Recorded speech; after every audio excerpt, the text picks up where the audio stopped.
Good morning everyone. मसीह में आप सबकी सलामती हो। मैं खुदाम की खादमा सबा जोसेफ युगांडा कंट्री से खुदाम के कलाम के साथ आपके सामने हाजिर हूँ।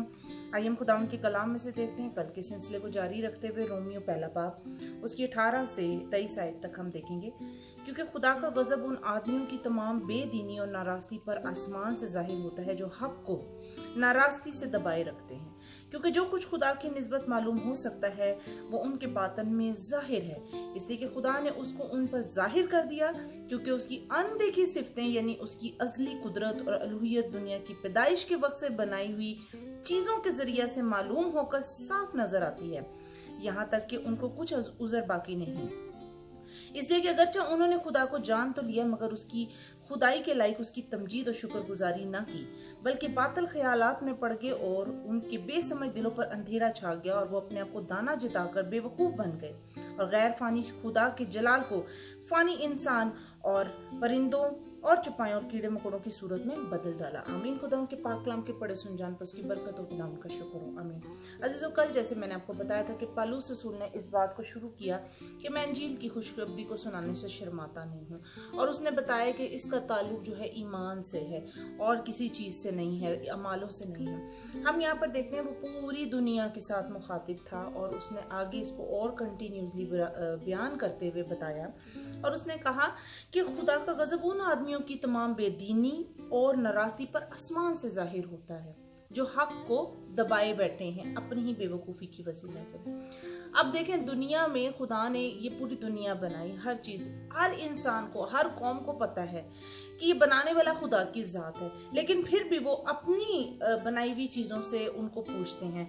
यहाँ पे देखा कि गैर फानी खुदा के जलाल को फानी इंसान और चौपायों और परिंदों और कीड़े मकोड़ों की सूरत में बदल डाला। बहुत से लोगों ने अपने खुदा बना डाले, बहुत सी कौमों ने अपनी अपनी तरीकों से जो है खुदा की प्रस्तिश करना शुरू कर दी, क्योंकि वो खुदा की हक की जो सच्चाई है उसको समझ नहीं पाए और वो यही सोचे कि हम अपने ही तरीके से, अपने ही अमालों से जो कुछ करेंगे वो ठीक होगा।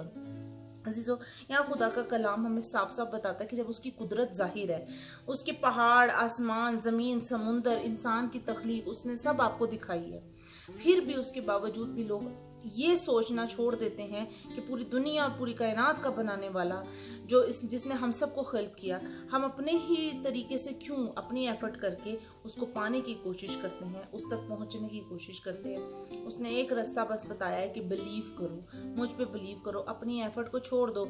मैं ये कर लूँगा तो मैं यूँ कर लूँगा तो मेरे साथ ऐसा हो जाएगा। मैं हमेशा आपको एक ही चीज़ समझाने की कोशिश करती हूँ ताकि आप इस बात को जान पाएं कि आपके साथ जो कुछ भी है वो खुदा की कुदरत है और खुदा का फजल है आपके साथ, जो आपको ये सब कुछ आपके साथ करेगा।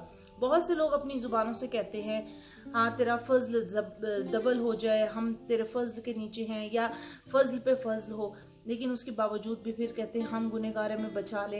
अजीजों, जब फजल आपके साथ है इसका मतलब मसीह आपके साथ है, मसीह की प्रीचिंग को आप कर रहे हैं, मसीह को आप उजागर कर रहे हैं, और जब वो आपके साथ है तो बरकतें आपके साथ हैं, जब वो आपके साथ है तो जिंदगी आपके साथ है, इटर्नल लाइफ आपके साथ है, जब वो आपके साथ है तो मोहब्बत, प्यार और केयर सब कुछ आपके साथ है।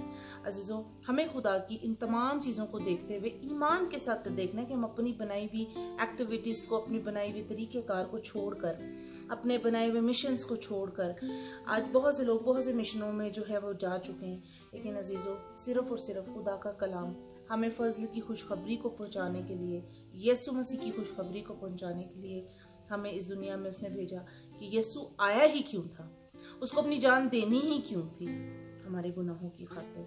तो जब एक ही बात थी जिस बात के लिए वो पूरी दुनिया के लिए आया, हम क्यों तरह तरह से डिफरेंट एंगल से जाकर हम इन चीज़ों को ढूंढते हैं कि क्या निकालें क्या ना निकालें, क्या पूछें क्या ना पूछें, बाइबल की वो बात क्यों थी क्यों नहीं थी।